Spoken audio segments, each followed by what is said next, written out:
Bonjour aux pêcheurs. On va se poser aujourd'hui une question que tous les pêcheurs ont à se poser, ou presque, à un moment donné. À savoir, j'ai un moulinet qui a une certaine capacité, je veux y mettre un fil d'une certaine longueur. Si je veux remplir ma bobine avec du fil fin, il va falloir que je mette énormément de fil et ça ne servira à rien. Donc, pour mettre juste la quantité de fil que je veux, quelle que soit la bobine, il faut, au fond de celle-ci, rajouter, en général on met un vieux fil, on pourrait enrouler de la cordelette ou du scotch ou ce qu'on voudra, c'est ce qu'on appelle le backing, donc ce qui est en arrière du fil, et par-dessus mettre la longueur désirée du fil que l'on souhaite installer. Donc, question, combien est-ce que je mets de backing sur telle bobine? Comment je fais pour que, évidemment, il y a la solution de le faire à l'envers, de mettre d'abord au fond le fil qu'on souhaite, de compléter avec du backing, et puis ensuite de retransférer ça une première fois à l'envers sur une autre bobine, et puis le remettre à l'endroit, etc. Il faut faire l'opération 3 fois, en fait, pour avoir la bonne solution sur la bonne bobine. Donc c'est assez fastidieux. L'autre méthode consiste à pratiquer les mathématiques et à faire un petit peu de calcul. Alors, c'est ce que je vous invite à examiner avec moi. Supposons que nous ayons une grosse bobine, qui contienne, mettons, 300 mètres de 50 centièmes, et qu'on veuille y mettre du 25 centièmes. Alors, 25 centièmes, sur une bobine qui contient 300 mètres de 50, il va falloir énormément de fil. Ça serait déraisonnable de remplir avec du 25 centièmes. Pour savoir comment faire, nous allons d'abord calculer la capacité de cette bobine, non pas en longueur de fil, mais en centimètres cubes. Pourquoi le centimètre? On pourrait prendre le millimètre cube, mais ça ferait de très grands nombres. Le centimètre cube, vous allez voir, ça marche assez bien. Alors, soit une bobine qui contient 300 mètres de 50 centièmes. Ça revient à remplir cette bobine avec un cylindre de 300 mètres de long et de 50 centièmes, donc un demi-millimètre de diamètre, ce qui fait un quart de millimètre de rayon. Nous allons exprimer tout ça en centimètres pour obtenir des centimètres cubes. 300 mètres, cela fait 30 000 centimètres. Nous allons multiplier ces 30 000 centimètres par pi, on prendra 3,14, puis par le carré du rayon du fil. Donc on va multiplier 2 fois par le rayon. Si le rayon est de 50 centièmes de millimètre, en centimètres, ça c'est le diamètre, le rayon fera la moitié, et en centimètres, ça fera 0,025. Donc, on multiplie 30 000 cm par 3,14, on le multiplie par 0,025 et de nouveau par 0,025. Cela nous fait 58 875 cm3. C'est 58 800... Non, je dis une bêtise, pardon. Cela nous fait 58,875 cm3. D'accord? Notre bobine contient 58,875 cm3 de ce qu'on voudra, mais là c'est du nylon. Maintenant qu'on a cette valeur, on va se dire qu'est-ce qui se passe, combien je vais utiliser de volume pour mettre le fil que je veux. Donc, du 25 centièmes. 25 centièmes de millimètre. Pour avoir le rayon, il faut prendre la moitié. Donc, moitié de 25, c'est 12,5. Et en centimètres, ça va nous faire 0,0125.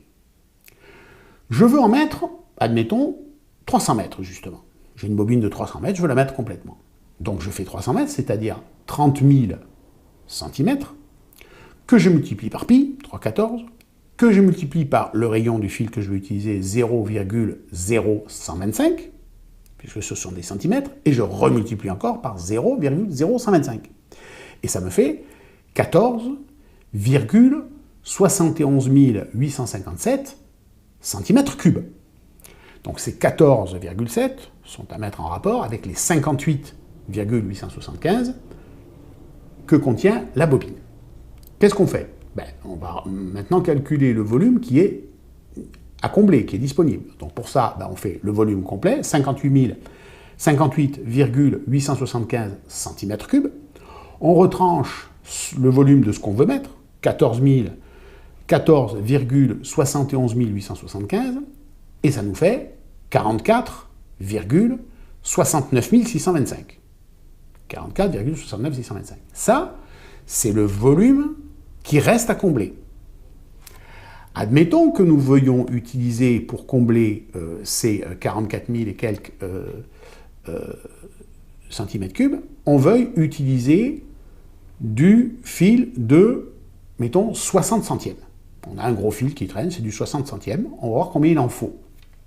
Donc, l'équation sera laquelle? Ça sera L. L, c'est la longueur, c'est ce que nous ne connaissons pas, la longueur de fil qu'il va falloir mettre, multiplié par 3,14, multiplié par 0,030, c'est-à-dire le rayon de ce fil de 60 centièmes, ça fait 30 centièmes le rayon, remultiplié par 0,030. Et on veut que tout ça soit égal à la différence, c'est-à-dire au reste à combler, qui fait 44,69 625 cm3.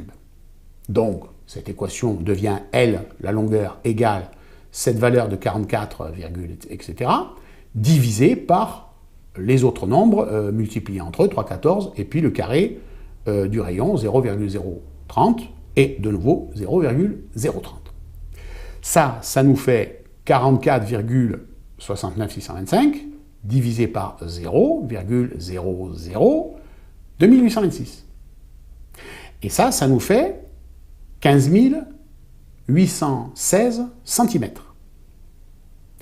15 816 cm, ça fait 158 mètres,16. Voilà la longueur de fil de 60 centièmes que nous allons devoir mettre au fond de notre bobine qui contient 300 mètres de 50 centièmes.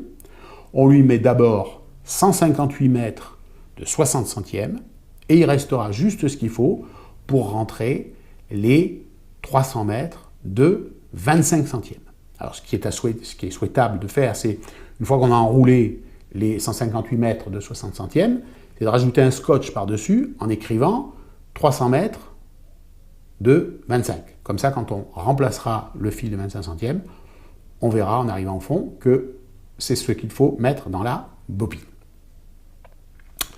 Voilà. Alors vous allez me dire, mais comment est-ce qu'on va trouver qu'on est à 158 mètres et pas plus ou pas moins sur une bobine qui va en compter davantage? Eh bien là, on a besoin d'un petit appareil que l'on trouve dans le commerce, que l'on fixe sur la canne, et quand le fil passe dessus, il y a un compteur métrique,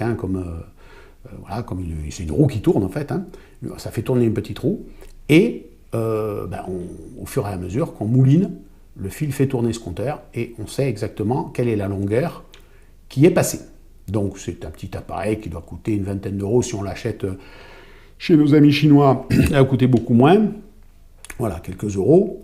On ne s'en sert pas tous les jours, mais quand on a des cannes régulièrement, où on peut après le prêter à des copains, c'est un petit investissement qui n'est pas très compliqué. Maintenant, si on met du très gros fil, là j'ai mis du 60 centièmes pour l'exemple, mais si on met du 100 centièmes ou du 120 centièmes, là le calcul va nous donner une longueur relativement faible, à la limite on peut le sortir à la main en comptant les mètres. Si on a une cinquantaine de mètres pour faire le backing, ça peut se faire assez facilement. On le déroule, on mesure chaque fois un mètre, et puis on sait ce qu'on doit enrouler sur le fond du moulinet. Voilà, alors, évidemment, si vous êtes arrivé jusque-là, vous dites, c'est quand même assez ardu cette affaire de calcul de cylindres, machin, etc. S'il faut faire à chaque fois, c'est un peu compliqué. Oui, il faut le faire à chaque fois, sauf que nous avons un ami pêcheur qui a un blog, qui a un site internet qui est très très bien fait, qui s'appelle Surfcasting Méditerranée, et je vais vous mettre le lien dans la description, il a créé, sur cette base de calcul que je vous ai donnée, il a créé un calculateur. Vous entrez directement vos valeurs, la valeur de capacité du moulinet, la valeur de capacité, le fil que vous voulez mettre, etc. Et hop, on appuie sur Entrée et il donne la longueur. Alors j'ai tenté l'expérience, moi mon calcul me donne 158 mètres,16. Lui, pour le même cas de figure, arrive à 156 mètres. Alors ça tient peut-être au fait que moi j'ai pris 3,14 au lieu de prendre une valeur de pi avec plus de décimales pour avoir un peu plus de précision. C'est peut-être ça, parce que j'imagine qu'il a dû rentrer pi, tout simplement. Moi j'ai mis 3,14, donc j'ai 2 mètres d'erreur sur 158. C'est franchement pas grand-chose. Hein. Le moulinet sera quand même bien rempli. Donc si vous n'avez pas accès à son site, vous pouvez faire le calcul à chaque fois. Je vous ai donné la marche à suivre.